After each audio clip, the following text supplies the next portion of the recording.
Hello everyone, നമസ്കാരം. Welcome to food vibes. ഞാൻ ദീപ സന്ദീപ്. അപ്പോൾ ഇന്നത്തെ വീഡിയോയിലുള്ളത് ഞാൻ കിച്ചണിൽ യൂസ് ചെയ്യുന്ന ക്ലീനിങ് പ്രോഡക്ട്സ് എന്തൊക്കെയാണ് എന്നുള്ളതാണ്. ഇതിലിപ്പോൾ എന്താ അത്ര വീഡിയോ ചെയ്യാനുള്ളത് നിങ്ങൾ വിചാരിക്കുന്നുണ്ടാവും. പക്ഷേ ഇത് എനിക്ക് വന്നിട്ടുള്ള മെസ്സേജസിന്റെ ബേസിസിൽ ഞാൻ ചെയ്യുന്ന ഒരു വീഡിയോ ആണ്.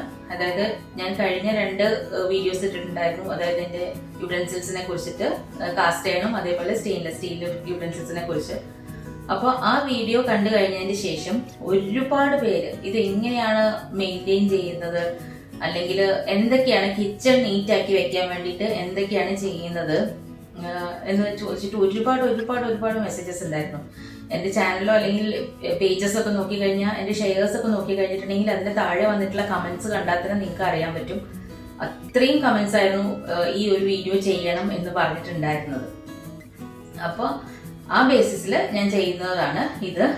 അതായത് kitchen cleaning tips and tricks എന്നുള്ള ഒരു എന്താ പറയാ കുറച്ച് വീഡിയോസ് ചെയ്യാൻ ഉദ്ദേശിക്കുകയാണ്. അതിന്റെ ഫസ്റ്റ് സ്റ്റാർട്ടിങ്, നമ്മൾ കിച്ചൺ ക്ലീൻ ചെയ്യണമെങ്കിൽ നമുക്ക് കുറച്ച് സാധനങ്ങൾ എന്തായാലും നമ്മുടെ കയ്യിൽ വേണമല്ലോ. അതിന് ഞാൻ എന്തൊക്കെയാണ് യൂസ് ചെയ്യുന്നത് എന്നാണ് ഇന്നത്തെ വീഡിയോയിലുള്ളത്. സാധാരണ എല്ലാവരും യൂസ് ചെയ്യുന്ന പ്രൊഡക്ട്സ് തന്നെയാണ് ഞാനും യൂസ് ചെയ്യാറുള്ളത്. പക്ഷെ കുറച്ച് സാധനങ്ങൾ ഞാൻ ഡിഫറെന്റ് ആയിട്ട് യൂസ് ചെയ്യാറുണ്ട്. അപ്പൊ അതെന്തൊക്കെയാണെന്ന് നമുക്ക് ഇന്നത്തെ വീഡിയോയിലൂടെ നോക്കാം.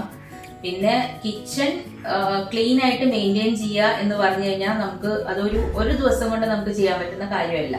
അപ്പൊ നമ്മൾ ഒരു ദിവസം ഒന്ന് ഡീപ് ക്ലീൻ ചെയ്ത് കഴിഞ്ഞിട്ട് നെക്സ്റ്റ് ഡേ തൊട്ട് വീണ്ടും നമ്മൾ പഴയപടി ക്ലീൻ ചെയ്യാണ്ട് ഇരുന്ന് കഴിഞ്ഞിട്ടുണ്ടെങ്കിൽ ഒരിക്കലും നമ്മുടെ കിച്ചൺ നീറ്റ് ആയിട്ട് ഇരിക്കില്ല. അപ്പൊ ഇത് നമ്മൾ റെഗുലർ ബേസിസിൽ ചെയ്യേണ്ട ഒരു കാര്യമാണ്. അപ്പോൾ ഒരുപാട് കാര്യങ്ങൾ ക്ലീൻ ചെയ്യുന്നത് ഞാൻ എങ്ങനെയാണ് ക്ലീൻ ചെയ്ത് വെക്കാറെന്ന് ചോദിച്ചിട്ടുണ്ടായിരുന്നു. അതായത് ഇപ്പോൾ ഫ്രിഡ്ജ്, അല്ലെങ്കിൽ സ്റ്റവ് ടോപ്പ്, പിന്നെ മിക്സി, മൈക്രോവേവ്, അങ്ങനത്തെ കാര്യങ്ങൾ, അതേപോലെ കിച്ചൺ സിങ്ക്, ഇതൊക്കെ എങ്ങനെയാണ് ഞാൻ മെയിൻറ്റെയിൻ ചെയ്യുന്നത്, നല്ല നീറ്റ് ആയിട്ട് മെയിൻറ്റെയിൻ ചെയ്യുന്നത് എങ്ങനെയാണെന്ന് ചോദിച്ചിട്ടുണ്ടായിരുന്നു. അപ്പൊ എല്ലാം കൂടെ ഒരു വീഡിയോയിൽ ചെയ്യാൻ ഭയങ്കര ലെങ്തി വീഡിയോ ആയി പോകും. അപ്പൊ അതുകൊണ്ട് ഓരോ പോർഷനായിട്ട് നമ്മൾ യൂട്ടൻസിൽസ് ചെയ്ത മാതിരി തന്നെ ഓരോ പോർഷനായിട്ട് ഇതും ചെയ്യാം. ഇന്ന് ഞാൻ ആദ്യം ക്ലീനിങ് പ്രോഡക്ട്സ്, ഞാൻ യൂസ് ചെയ്യുന്ന ക്ലീനിങ് പ്രോഡക്ട്സിനെ കുറിച്ചിട്ട് ഇന്നത്തെ വീഡിയോയിൽ പറയാം. നെക്സ്റ്റ് വീഡിയോയിൽ ഓരോന്നായിട്ട് എങ്ങനെയാണ് ക്ലീൻ ചെയ്ത് വെക്കാനുള്ളതെന്ന് കാണിക്കാം. ഓക്കെ, സാധാരണ എല്ലാവരും യൂസ് ചെയ്യുന്ന സാധനങ്ങൾ കുറച്ച് എൻ്റെ കയ്യിലുണ്ട്. അതായത് ഇപ്പോൾ പാത്രം കഴുകാനാണെങ്കിൽ ഇങ്ങനത്തെ എന്താ പറയുക സ്റ്റീൽ ബോൾസ് ഉണ്ട്. അതായത് സ്റ്റെയിൻലെസ് സ്റ്റീൽ എൻ്റെ വീഡിയോസ് കണ്ടിട്ടില്ലേ, അതിൽ നിങ്ങൾ ചോദിച്ചിട്ടുണ്ടായിരുന്നു എന്ത് വെച്ചിട്ടാണ് സ്റ്റെയിൻലെസ് സ്റ്റീൽ ക്ലീൻ ചെയ്യാറ്. അപ്പോൾ ഇങ്ങനത്തെ സ്റ്റീൽ ബോൾസ് നമുക്ക് വാങ്ങാൻ കിട്ടും.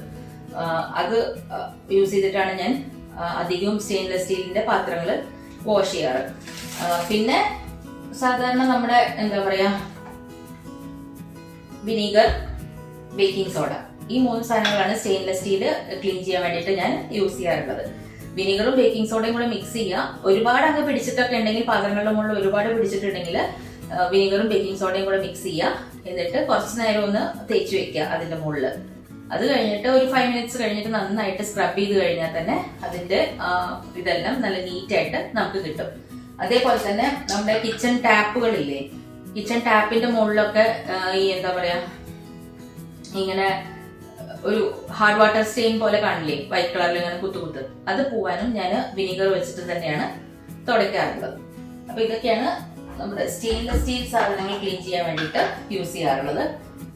പിന്നെ സാധാ പാത്രങ്ങൾ ക്ലീൻ ചെയ്യാൻ വേണ്ടിയിട്ട് ഞാൻ ഇങ്ങനത്തെ സ്ക്രബുകളാണ് യൂസ് ചെയ്യാറുള്ളത്.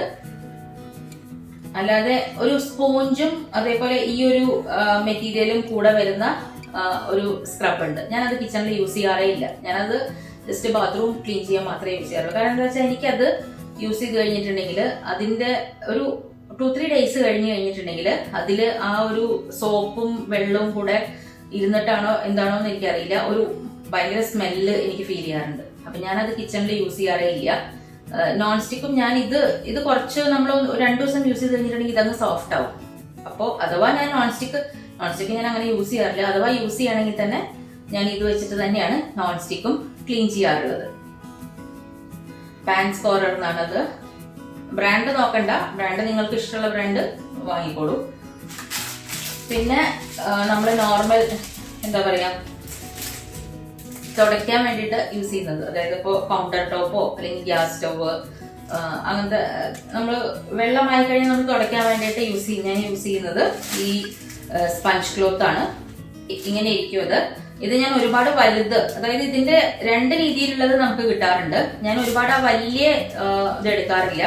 ഇങ്ങനത്തെ ഒരു സൈസിലുള്ളതാണ് ഞാൻ എടുക്കാറുള്ളത്. ഇത് വെച്ചിട്ടാണ് ഞാൻ നമ്മുടെ കൗണ്ടർ ടോപ്പും അതേപോലെ ബാക്കി കാര്യങ്ങളെല്ലാം തുടച്ചെടുക്കാറുള്ളത്. പിന്നെ എൻ്റെ ഡിഷ് വാഷിംഗ് ലിക്വിഡ്, നമ്മളിങ്ങനെ മിഡിൽ ഈസ്റ്റിൽ സാധാരണ യൂസ് ചെയ്യുന്നത് ഒന്നുകിൽ ലെക്സ്, ഫെയറി അതൊക്കെ തന്നെയായിരിക്കും. പക്ഷെ ഞാൻ ഇപ്പം അടുത്ത് ഒരു ഏകദേശം 1 year ആയി കാണും ഞാൻ ഈ കവറിന്റെ ഡിഷ് വാഷിംഗ് ലിക്വിഡാണ് യൂസ് ചെയ്യുന്നത്. അപ്പോൾ ഒരുപാട് അങ്ങ് എന്താ പറയാ, നമ്മുടെ കൈയിനൊക്കെ ചില ഡിഷ് വാഷിംഗ് ലിക്വിഡ് യൂസ് ചെയ്ത് കഴിഞ്ഞിട്ടുണ്ടെങ്കിൽ നമ്മുടെ കൈയൊക്കെ ഭയങ്കരമായിട്ട് അങ്ങ് ഡ്രൈ ആയ പോലെ ഫീൽ ചെയ്യാറുണ്ട്. പക്ഷെ എനിക്ക് ഇത് യൂസ് ചെയ്യാൻ തുടങ്ങിയതിന് ശേഷം എനിക്ക് അത്ര ബുദ്ധിമുട്ട് ഫീൽ ചെയ്യാറില്ല കൈയിനൊന്നും. പിന്നെ എഴുതിയിട്ടുണ്ട് സേഫ് ഫോർ സെൻസിറ്റീവ് സ്കിൻ, അതുകൊണ്ടായിരിക്കും ചിലപ്പോൾ കൈയിന് അത്ര ഹാർഷായിട്ട് ഫീൽ ചെയ്യാത്തത്. പിന്നെ പ്ലാന്റ് ബേസ്ഡ് ആണ്, ബയോഡിഗ്രേഡബിൾ പ്ലാന്റ് ബേസ്ഡ് ഇൻഗ്രീഡിയൻസ് ആണ് ഇതിൽ യൂസ് ചെയ്തിരിക്കുന്നത് എന്നാണ് പറഞ്ഞിരിക്കുന്നത്. എനിക്ക് ഭയങ്കരമായിട്ട് ഇഷ്ടപ്പെട്ടിട്ടുള്ള ഒരു ഡിഷ് വാഷിംഗ് ലിക്വിഡാണ് കേട്ടോ. അത് ഞാൻ യൂസ് ചെയ്തിരുന്നത് ഫെയറിയുടെ ഒലയും ക്യാമമൈലും ആയിരുന്നു. പക്ഷെ ഇത് കിട്ടിയതിന് ശേഷം ഞാൻ പിന്നെ ഒരു 1 year ആയി ഏകദേശം ഞാൻ ഇത് തന്നെയാണ് യൂസ് ചെയ്തുകൊണ്ടിരിക്കുന്നത്. ഇതിന്റെ പ്രൈസ് എന്ന് വെച്ച് കഴിഞ്ഞിട്ടുണ്ടെങ്കിൽ സാധാരണ നമ്മുടെ ഡിഷ് വാഷിംഗ് ലിക്വിഡിന് ഏകദേശം ഒരു 15 റിയാലിന്റെ ഒക്കെ താഴെ വരാറുള്ളൂ. പക്ഷെ ഇത് 950 ml ബോട്ടിലാണിത്. ഇതിന് എനിക്ക് ഏകദേശം 21 റിയാലോ അങ്ങനെ എന്തോ വന്നു. ഏകദേശം ഒരു 25 റിയാലിന്റെ ഉള്ളിൽ വരും ഇതിന്റെ പ്രൈസ് എന്ന് വെച്ച് കഴിഞ്ഞാൽ. പക്ഷെ ഞാനിങ്ങനെ മിക്സ് ചെയ്തിട്ട് യൂസ് ചെയ്യുന്നതുകൊണ്ട് എനിക്ക് കുറെ കാലം ഇത് നിൽക്കും. ഇതിപ്പോ ലുലുവിൽ ഞാൻ കണ്ടിട്ടുണ്ടായിരുന്നു. ആദ്യം മോണോപ്രിക്സിൽ മാത്രമേ ഇത് ഉണ്ടായിരുന്നുള്ളൂ. മോണോപ്രിക്സ് എന്നാണ് എനിക്ക് ഇത് ആദ്യം കിട്ടിയത്. പക്ഷെ ഇപ്പൊ ലുലുവിലും ഇപ്പോ ഇതിന്റെ ഡിഷ് വാഷിംഗ് ലിക്വിഡ് ഇരിക്കുന്നത് ഞാൻ കണ്ടു. പാത്രങ്ങളൊക്കെ നമ്മൾ വളരെ കുറച്ച് മതി.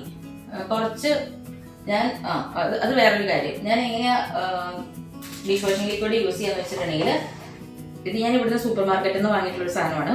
ഇത് എങ്ങനെയാന്ന് വെച്ച് കഴിഞ്ഞിട്ടുണ്ടെങ്കിൽ നമുക്ക് ഇതില് നമ്മുടെ ഡിഷ് വാഷിംഗ് ലിക്വിഡ് ഒഴിച്ചു വെക്കാം. ഞാൻ എന്താ ചെയ്യാറെന്ന് വെച്ച് കഴിഞ്ഞിട്ടുണ്ടെങ്കിൽ ഇതില് ഹാഫ് പോർഷൻ അതായത് ഒരു half portion dish washing liquid ഒഴിക്കും, പിന്നെ ബാക്കി ഹാഫ് പോർഷൻ വെള്ളം ഒഴിക്കും. എന്നിട്ട് രണ്ടും കൂടെ നന്നായിട്ട് മിക്സ് ചെയ്തിട്ട് ഇതിൽ വെക്കും. ഇതിങ്ങനെ സ്ക്വീസ് ചെയ്തിട്ട് നമുക്ക് ഇതിന്റെ ലോഷൻ എടുക്കാൻ പറ്റും. അപ്പൊ ഇങ്ങനെയാണ് ഞാൻ ഡിഷ് വാഷിംഗ് ലിക്വിഡ് എടുത്തു വെക്കാറുള്ളത്. പിന്നെ ഇത് എന്താ പറയുക, നമുക്ക് 2 സ്ക്രബ് ഇടാനുള്ള ഒരു പോർഷൻ ഉണ്ട്. അതേപോലെ ഇത് ഉണ്ടോ, നമ്മളിപ്പോൾ റിങ്ങൊക്കെ ഇട്ടിട്ടുണ്ടെന്നുണ്ടെങ്കിൽ പാത്രം കഴിയുന്ന സമയത്ത് റിങ് ഊരിയിട്ട് നമുക്ക് ഇതിൻ്റെ ഉള്ളിൽ ഇടാൻ പറ്റും. അപ്പൊ ഇതെനിക്ക് വളരെ യൂസ്ഫുൾ ആയിട്ടുള്ള ഒരു പ്രൊഡക്റ്റ് ആണ്. ഇവിടെ ഞാൻ താമസിക്കുന്നതിന്റെ അടുത്ത് ഫുഡ് പാലസ് എന്ന് പറഞ്ഞൊരു സൂപ്പർ മാർക്കറ്റ് ഉണ്ട്. എനിക്ക് അവിടെ നിന്നാണ് കിട്ടിയത്. വേറെ എവിടെയെങ്കിലും മാക്സിൽ ഉണ്ട് തോന്നുന്നു. ഞാൻ നാട്ടിലേക്ക് വാങ്ങിക്കൊണ്ടുപോകാൻ നോക്കിയപ്പോൾ ഫുഡ് പാലസ് ഉണ്ടായിരുന്നില്ല. അപ്പൊ ഞാനിത് മാക്സിൽ നിന്നാണ് നാട്ടിലേക്ക് വാങ്ങിക്കൊണ്ടുപോയത്. സെയിം സാധനമല്ല, കുറച്ച് ഡിഫറെന്റ് ആയിരുന്നു.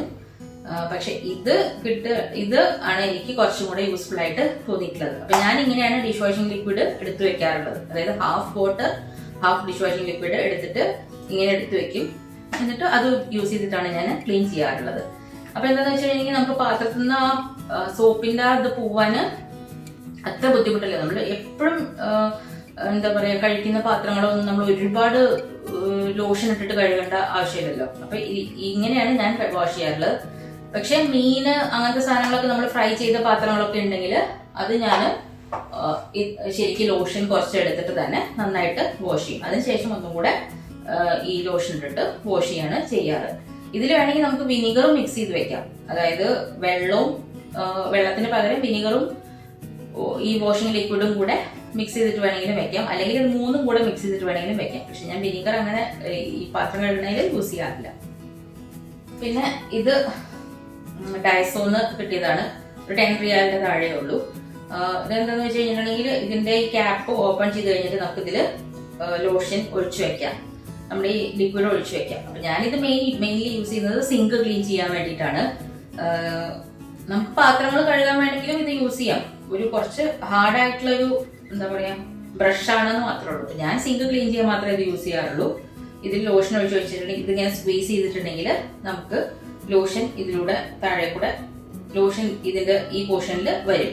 അപ്പൊ നമുക്ക് ക്ലീൻ ചെയ്യാൻ വേണ്ടിയിട്ട് എളുപ്പമാണ്. ഞാൻ ഇത് വെച്ചിട്ടാണ് ഞാൻ എന്റെ കിച്ചൺ സിങ്ക് ക്ലീൻ ചെയ്യാറുള്ളത്. പിന്നെ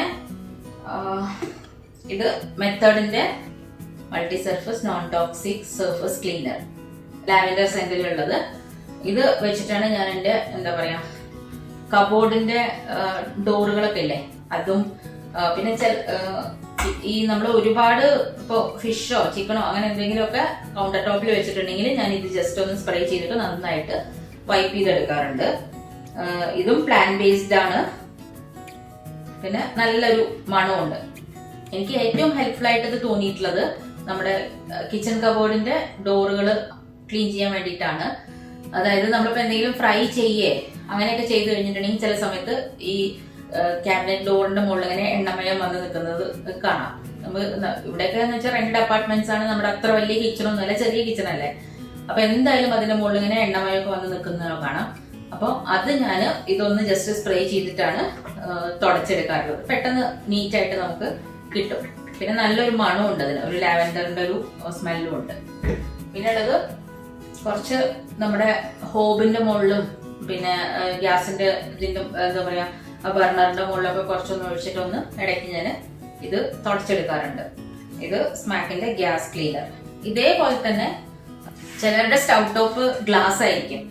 അപ്പോ ഞാൻ കുറെ പേരുടെ കണ്ടിട്ടുണ്ട് നമ്മളുടെ ആ ബർണറിന്റെ ചുറ്റും ഇങ്ങനെ ഒരു പാട് പോലെ ഇങ്ങനെ പിടിച്ചിട്ട് കിടക്കുന്നത് കണ്ടിട്ടുണ്ട്. അപ്പൊ അതിനും നമ്മുടെ സൂപ്പർ മാർക്കറ്റ്സിൽ ഗ്ലാസ് ടോപ്പ് ക്ലീനർ എന്ന് പറഞ്ഞിട്ടൊരു സാധനം ഇരിക്കുന്നത് കണ്ടിട്ട്, എന്റെ ഗ്ലാസ് ടോപ്പ് അല്ലാത്തതുകൊണ്ട് ഞാൻ വാങ്ങിയിട്ടില്ല.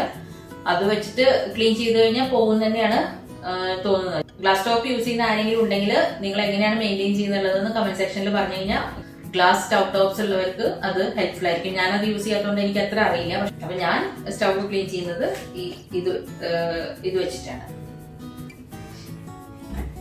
പിന്നെ നമ്മുടെ ഡ്രെയിൻ ഓപ്പണർ ഏത് ബ്രാൻഡിന്റെ ആയാലും കുഴപ്പമില്ല. ഞാൻ ഒരു 2 വീക്സ് അല്ലെങ്കിൽ 3 വീക്സ് കൂടുമ്പോൾ കുറച്ച് നമ്മുടെ സിങ്കിന്റെ ഉള്ളിൽ ഒഴിച്ചിട്ട് ഒരു 30 മിനിറ്റ്സ് കഴിഞ്ഞാൽ ചൂടുവെള്ളം ഒഴിച്ചിട്ട് നന്നായിട്ട് ക്ലീൻ ചെയ്തെടുക്കാറുണ്ട്. അല്ലെങ്കിൽ ചിലപ്പോൾ സമയത്ത് നമ്മുടെ കിച്ചന്റെ സിങ്ക് ഭയങ്കരമായിട്ട് ഒരു സ്മെല്ല് വരാറുണ്ട്. അപ്പൊ ഇതിങ്ങനെ ഇടയ്ക്കിടയ്ക്ക് നമ്മൾ യൂസ് ചെയ്ത് കഴിഞ്ഞിട്ടുണ്ടെങ്കിൽ ഒന്നും ക്ലോഗ്ഡ് ആയിട്ട് ഇരിക്കില്ലല്ലോ.